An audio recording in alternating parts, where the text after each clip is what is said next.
The planning process has been really interesting because it's truly generative and it's not linear. And that can be frustrating, that kind of ambiguity that we're called to be comfortable with in design of like, we thought we were almost to the answer. We thought we were almost to a work product.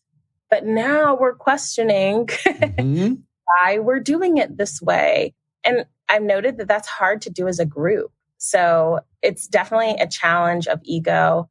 And it's a very personal thing. There are triggers that happen when you're working this closely with people. But I believe it's worth it. I think that that's where the growth is. And that's where the change that's needed lies, is in that tension.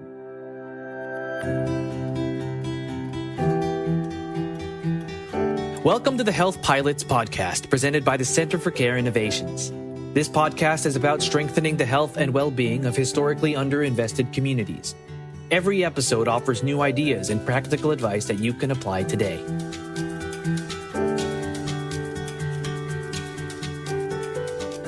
One of the landmark programs here at the Center for Care Innovations is Catalyst, a training program where our participants learn and practice human-centered design to explore strategic challenges within their organizations. We often invite experts from the field to share their insights and discuss their own projects. Listen as our longtime collaborator, Chris Conley, interviews one of our special guests. So I am really excited today to be speaking with Tiffanie Harrison, who is a passionate educator, entrepreneur, and equity designer with a community focus. Tiffanie has led campus equity initiatives in the Round Rock, Texas School District and was a member of the Round Rock Black Parents Association to improve relationships between parents and teachers. She was named a 2020 Fellow of the New Leaders Council, a national organization that develops, connects, and uplifts inclusive, cross-sector leaders who transform our country through social and political change rooted in equity. It's an honor to be with you here today. Tiffanie, welcome and thank you for taking time to share your experience and expertise with us in the Catalyst community. Thank you so much. I am so happy to be here today. So maybe we could get started just by having you share a little bit about your background and your journey into now equity and justice work. Sure. So my story comes full circle in so many ways. I went to undergrad at Baylor University. I was pre-med. I thought that I wanted to be a doctor and found out about 3.5 years into my undergraduate education with all my science courses that I was terrified of blood. So I had to do this quick pivot. The second semester of my senior year, I took 22 hours to graduate with a degree that was human health, performance, and recreation, which roughly translates to PE or physical education. And my parents said, we didn't pay all this money for you to get a PE degree. They're wildly supportive. And at the same time, I was thinking, I don't know what I'm going to do with this. My trajectory has changed entirely. So I started taking stock of my life and what I was passionate about. And I had started a dance business when I was 16 years old that actually became extremely profitable. And was a young entrepreneur. Yeah. And so I started thinking, like, that's what I love. In fact, while I was in undergrad, I was driving back to Round Rock from Waco several times a week to run a private dance team and to do private lessons. And so I thought, I think I want to pursue something along the lines of entrepreneurship business. So I applied to get into Baylor's MBA school. And I was told, there are many reasons. You're too young. You don't have work experience. You're a woman, all these reasons why I wouldn't get in. And of course, no has always meant go to me. So I did. Got my MBA, worked in industry in both marketing and finance industries for several years, and ended up at a nonprofit that did corporate finance education for youth in underserved communities. So I served students in the Houston area. I got to do a lot of the education part. And I also did a lot of the interfacing with the company as the executive volunteers. And what I realized was I loved the students. And I had to revise my life to say, well, I want to be a CEO of some company one day. And going into the classroom was very different from my second trajectory, but I did it. Interestingly enough, a marketing job opened up at my high school, Round Rock High School, and I got alternatively certified to teach. And I remember my mom, the first day, she called me at the end of the day and said, how was it? And she was very afraid. And I said, I loved it. And it's so true. I've never loved anything more. I've never done something that's more difficult, more meaningful, something that has the capacity to really impact the world in exponential ways. And when I started teaching, people said, wow, it's going to be so great to have a Black educator in this area. There weren't many. I mean, there are 9% Black students in our district, and only 3 to 4% Black educators. And I just thought, well, it would just be great to have a strong educator. And I wanted to make that perspective aracial, even as a Black woman, because that's really how I had tried to live my life, out learning and out earning my Blackness growing up in a white suburban area. But it didn't take long for me to realize what people meant. I taught about 1% of our students. I taught very specialized courses, 1 to 3% any given year. But somehow in the mornings, my rooms were filled with Black children that didn't even take my classes. They just needed somewhere where they felt safe and where they belonged. And I started noticing these trends where my Black and Latino students were experiencing some things that my white students weren't. Like they were being stopped in the hallway. They were being accused of carrying drugs. And so I started to see there were definite differences. And when you juxtapose that to academic outcomes, you could see those racialized differences as well. And it was actually my students that really spurred me to bring my passions for equity, for design, and for justice together when they demanded an equity audit. A multiracial coalition of students, one Black, one Afro-Latino, one white. They were the driving force of doing an equity audit on our campus, looking at the discipline disproportionalities, and then juxtaposing those to the academic outcomes along racial lines. And so my students and I actually designed a process. We did user interviews. We met with people at the district level to complete this equity audit. We experienced a lot of pushback. And we found that people with the most power in our district didn't really have the will to address these long-standing problems.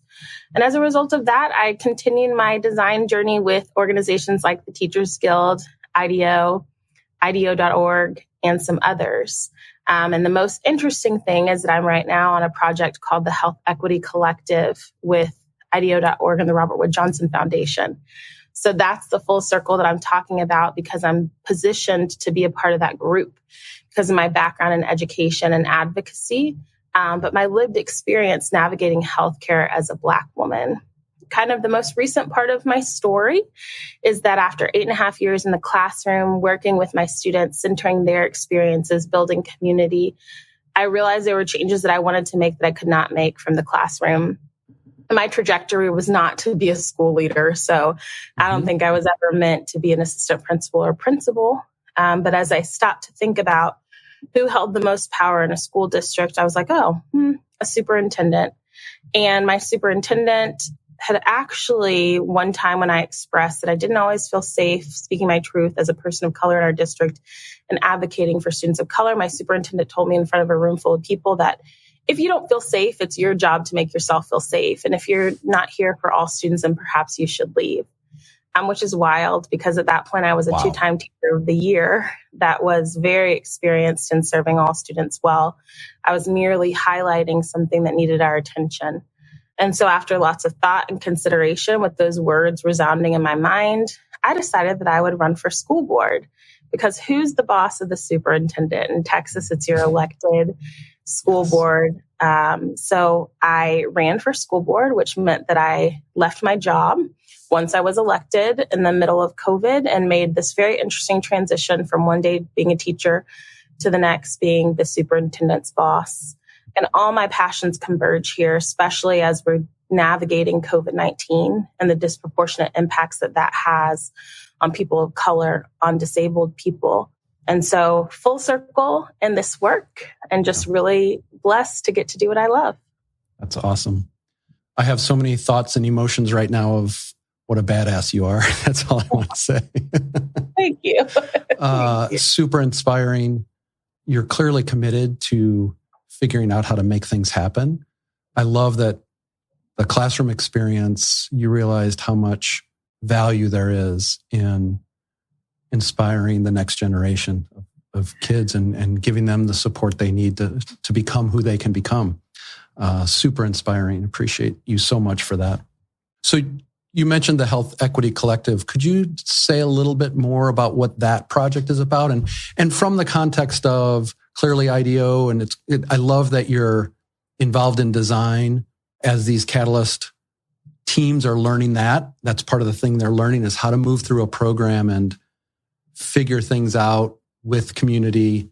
We'll get into the ideas of prototyping and testing that stuff, but really trying to make change through tangible intervention. Can you before we get into all that, can you talk a little bit about the Health Equity Collective or initiative? Maybe I'm not referring to it properly. We call it a bunch of different things, health justice. I'll refer to it as the Health Equity Collective, but it's a group of people from all over, primarily the U.S. There are some people outside of this country working together with IDEO.org, which is the nonprofit arm that was born from IDEO, and the Robert Wood Johnson Foundation. That's the Johnson & Johnson Foundation. And what we're doing is coming together. So medical professionals, activists, Native people, Black people, people that are experiencing health injustice, educators coming together to find these solutions to address health inequity. And so I came onto this project in March of last year, just as a one-time thing to come in with my experience as an educator, as a classroom educator, and as someone who's very familiar with prototyping and piloting. There are three kind of streams of this phase of the Health Equity Collective. So it's existed for about 1.5 years now. And we've determined that there's a storytelling stream so that we can capture the information and we can capture the work as we progress. And then there's also a learnings stream that focuses on both learning and unlearning, deeply rooted white supremacy culture and inequity. And then lastly, the stream that I work most closely on is the piloting prototyping stream. So through the generosity of the Robert Wood Johnson Foundation and the hard work of those at IDEO.org, we will be having 10 pilots from people who have some level of expertise in regards to health, whether that's health in an organization or institution or community health. So we'll be working together and piloting, having funded pilots to address health inequity. I was drawn to this project, not even as an educator, not even as a designer, but as a Black woman that wants to have children one day and will likely be considered advanced maternal age, as a Black woman who's educated and still acknowledges that there are such incredible disproportionalities for maternal mortality for Black women. So while I feel that this project is meaningful on a professional level, I'm more deeply tied to this program on a personal level because to me, it gives me hope that we can address the long-held inequities of healthcare. Nice. We met because you're collaborating with Vinu Alak, the former executive director at CCI, on this project, and she just spoke so highly of you because of how you're engaging in the work itself. And can you talk a little bit about how you've brought the lens of equity to the project, doing the project itself, as it's one of the things we want the Catalyst teams to be aware of is, equity is not just something you think about for other people, but how you work together, how you're running a project. Can you talk a little bit about that? Yes, of course. First of all, I love Vinu. She's so amazing. So when I got brought back onto this project, I was brought on as a co-lead, and there are 5 of us. We've developed a model of co-leadership. So what does that look like? And I think the fact that that exists is equity. So one thing that I think about when I'm thinking about equity mindsets is whose voice do we not hear, and who's not at the table? A lot of times when something like this is built, it's built with all experts, right? Medical experts, health experts. Well, what's the point of that? Because if they knew how to solve for inequity, it would be solved already.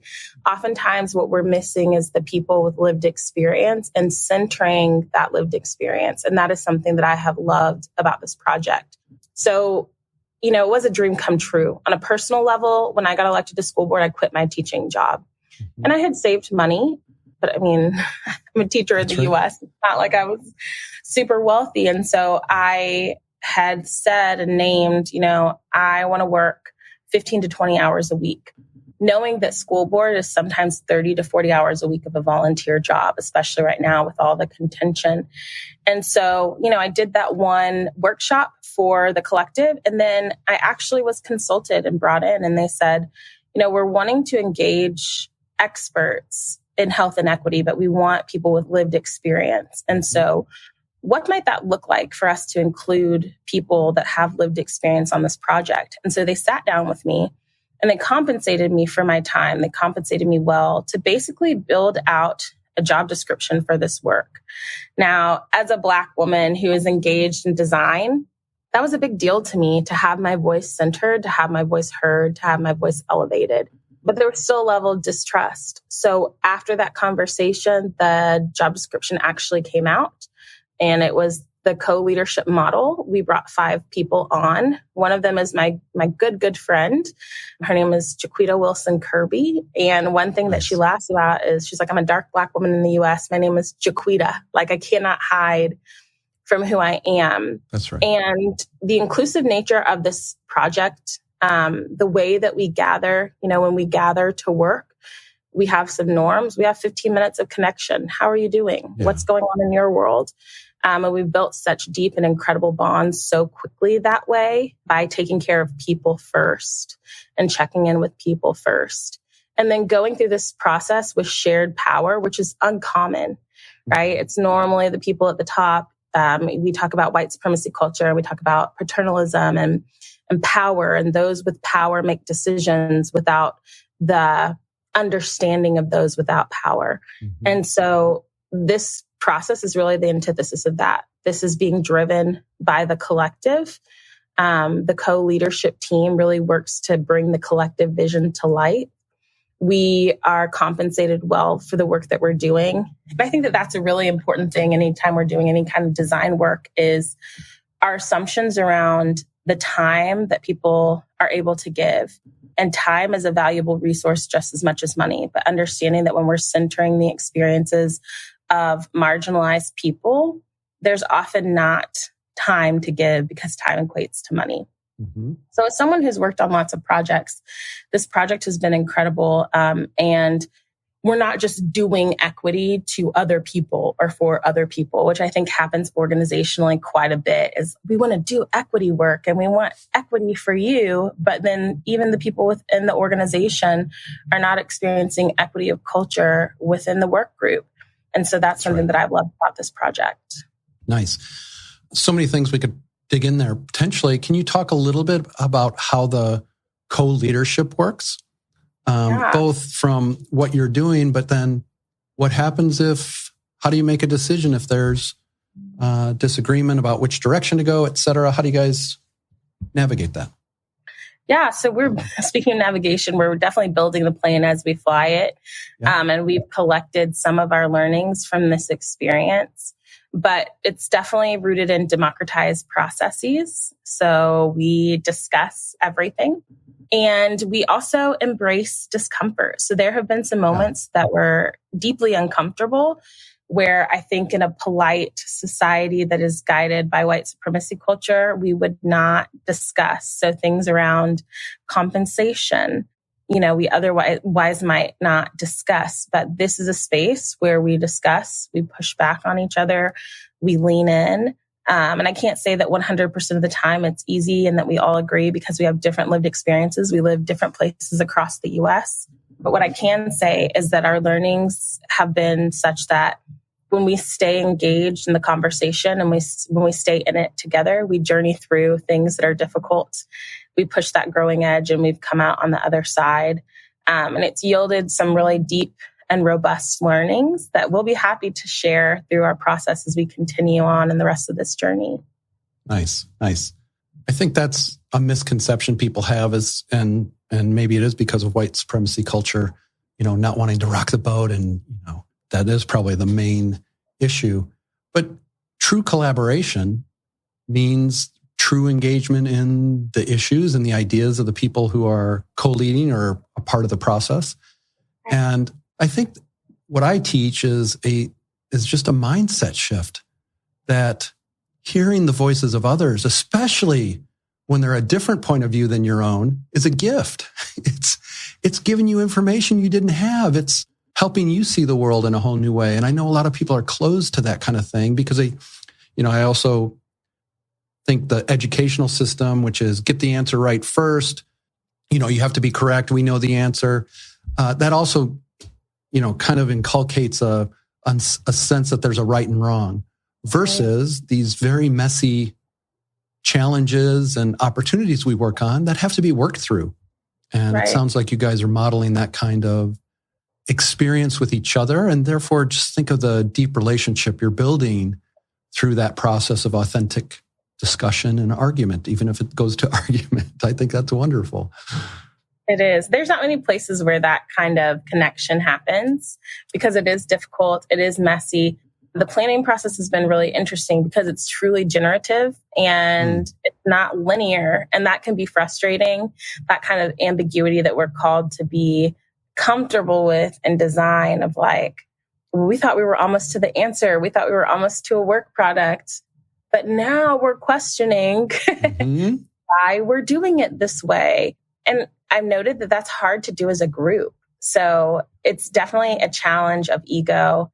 And it's a very personal thing. There are triggers that happen when you're working this closely with people, but I believe it's worth it. I think that that's where the growth is. And that's where the change that's needed lies, is in that tension. These, something that's maybe different there is in that project is you're working with people who you haven't worked with and kind of outside of your organization, so to speak. In the case of the Catalyst, they also have organizational power and politics to navigate as they decide how open are we going to be with each other, or what are our norms for this teamwork we're going to be doing. And often they also collaborate with external partners. So there is some of that external partner. Do you have any, and you've worked within highly political organizations, school districts can be that way. And you've mentioned the tensions that are going on around education in the nation right now. Can you talk a little bit about maybe things they could do as they embark on this journey of collaborative work together, but being more authentic with each other, addressing equity in their own team as well as with community? Can you just maybe help them? What advice do you have for them? Well, I think you pointed out something really important. It is much easier to do equity with other people externally than it is internally within an organization. It does require a level of trust and authenticity, and I do not believe that that's something that can be skipped over. So in Roanoke ISD, I was one of the co-chairs of our equity task force, and that was really interesting because there were differing power structures within this task force. And I was one of the weakest in terms of power structure. I was the only educator on that task force, but I was on there because I was such a passionate advocate of equity and I pushed my way in. So that's number one. And I had a lot of political power and authority to be able to do that as a 2-time teacher of the year. And so I think that when managing team dynamics, it's important to note who's not at the table. And then I think also internally, it is important to note the power structures that already exist in the hierarchy that can make it difficult for people to show up as their full and authentic selves. I'm not going to lie, the journey through the equity task force, it was about a 3-year journey and it was painful. Lots of tension, some misunderstanding. But what I can say I'm really proud of is that we stayed engaged. And even within equity is not necessarily a monolith. It should definitely center the voices of the most marginalized. And we need to understand that those that are marginalized also have varying experiences. And so the work of decolonizing and recentering and refocusing around equity is everyone's work. And it's lifelong work. We cannot do for others and lead others through things that we're not willing to do internally in our organizations. So I think the step that just cannot be missed or overlooked is that step towards getting to know each other and spending the time. And like I said, time is a really important resource. So a lot of times we just want to rush to the work, but building that understanding and knowledge of each other, I believe is really important. There is an exercise called the social identity wheel. I think it's put out by the University of Illinois, I believe. I'll have to go back and look. But that's a wonderful exercise. They have it hosted on their site and they tell you how to walk through your own social identities and acknowledge how that might be impacting how you show up in a group dynamic. So that's work that cannot be skipped. So if your team is designing for equity or doing something to contribute to equity, but your power systems are out of whack. You're not connected to each other. It's not okay for people to show up in their full humanity. There's no way to do robust and authentic work externally. Great. One other thing that you talk so passionately about is prototyping. And I love you. I could just tell that you have a knack for human-centered design thinking, the entrepreneurship that you bring in terms of knowing that new solutions have the potential to create a lot of value and create equity in the design of those things. But you talk about prototyping, and a lot of people are unfamiliar with prototyping. Can you talk a little bit about what it is and what role it plays in your work? And it could be in the Health Equity Collective, which you may not be to that point yet of prototyping, but maybe how it's manifest in the past and why you love doing it, why you're good at it. Yeah, absolutely. So I think that the best example of prototyping for me that is somewhat complete is my students. My students ran a wide format design and print facility called Dragon Print Shop, where, they printed and created for people across the state of Texas and even nationally. And so they prototyped. So we tried a bunch of things. We tried things that didn't work. We tried things that worked well. What we did in this process was we removed the judgment. And we were really lucky, I would say, because we had resources. So through career and technical education and House Bill 5 in the state of Texas, there's funding for career and technical education programs. So we created this environment where my students could experiment and try different things to figure out the balance of what services and products they offered and really manage the downside of something not working. And I think that what we found from that process was that we found a lot of things that worked that we never would have embarked upon if we didn't have the freedom and we didn't co-create this space of liberation to tinker and try and mess up and try again. So, prototyping is simply put, trying something. So, you may go on a design journey, a design process to figure out through interviews or through other empathy-centered notions to figure out what you could create that would solve a problem. And when you prototype, you do some rapid little tries of whatever that solution is over and over again. You iterate. You may need to adjust. So for the Health Equity Collective, there's different types of prototypes. One I know is around reparations, which is another area of my work that I'm deeply passionate about, food justice and reparations, right? And we just try. What happens if we give someone direct cash? How often do we really do something like that? And in trying, asking ourselves, what are the typical barriers that keep us from acting in the best interest of people? And one thing that I want to note is I think that, often as designers, whether you're a budding designer, whether you're deeply rooted in this work, and I actually think everyone has the capacity to design. I think that the language of human-centered design or design thinking is often very rooted in whiteness. But I think that the world demands that all of us step up and be a part of the process if we want true progress. But, something that I tend to think a lot about when we're thinking about any kind of design is the liberty to center the voices of the marginalized, but not just that, the acknowledgement that some things outside of our power were designed for inequity, right? When we talk about schools, everybody wants to assume the best intentions of, everyone wants equity. That's not true, number one. Number two, it's a system, and the education system was built to produce inequity. So that's what it produces, even without the people in the system working towards it. And so sometimes when we're looking at design, we have to look at the original intent of design. And I think about that a lot as we're navigating this process with the piloting and the prototyping teams, because right now it's looking like they'll each get $100,000 as a start to pilot their idea. But there's so many barriers to grant funding, right? And that's inequity by design. Right. How do you access grant funding? You need to be tied to an organization. That organization is going to have evaluative requirements that are most often rooted in quantitative data and whiteness and not really in answering the questions that the community demands that you're serving. And so as we're designing for change and progress and equity, we also have to decolonize and almost like de-design or like look dismantle. At how dismantle. Dismantle. Yes. how things have been designed to produce inequity. Yeah, I think it's very well said. It's the ability, one of the things we teach in the Catalyst program is the ability to identify convention, orthodoxy, and a lot of those things are rooted in white supremacy and inequity because they were designed when all of the inequity was intentional and by law. It was designed into our legal system.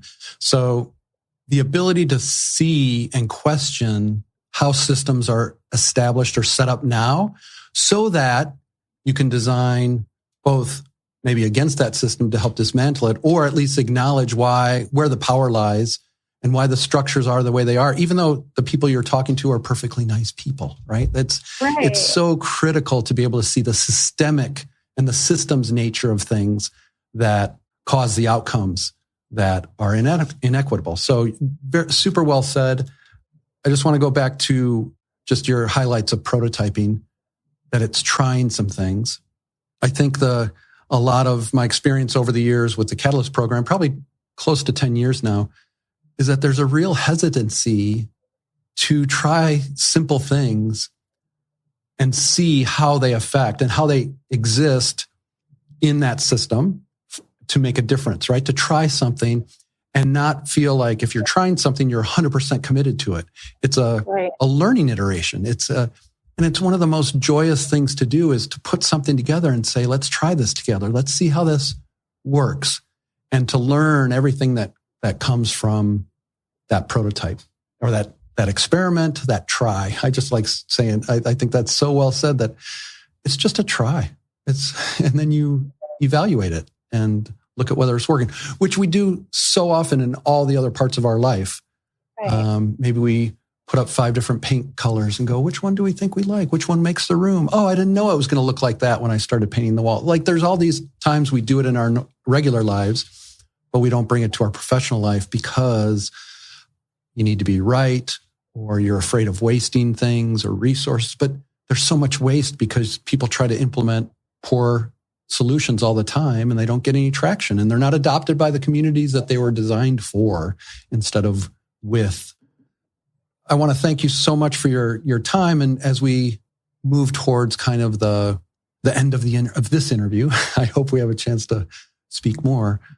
What would you share with the Catalyst teams as they, maybe one thing, maybe it's a highlight from what you've already said, but what advice would you give them as they do this kind of work? They do their project, but they do it in a way that brings equity to the world. Absolutely. So yeah, it is, but I have 2 kind of streams of thought. And the first thing I want to encourage these teams to do is to study white supremacy culture. And that request can often be like a knee jerk. Like, what do you mean white supremacy culture? Like if you're saying because I'm white, I'm bad. No, we are all socialized into white supremacy culture in ways that we don't even know it. So perfectionism, feeling like we have to be so deeply committed to a perfect idea before we can move forward, that's white supremacy culture. And it's destructive to us as individuals because it causes stress and anxiety, but can also be very destructive in a team setting. So Okun, O-K-U-N, I believe, has kind of parsed out some of the characteristics of white supremacy culture in organizations.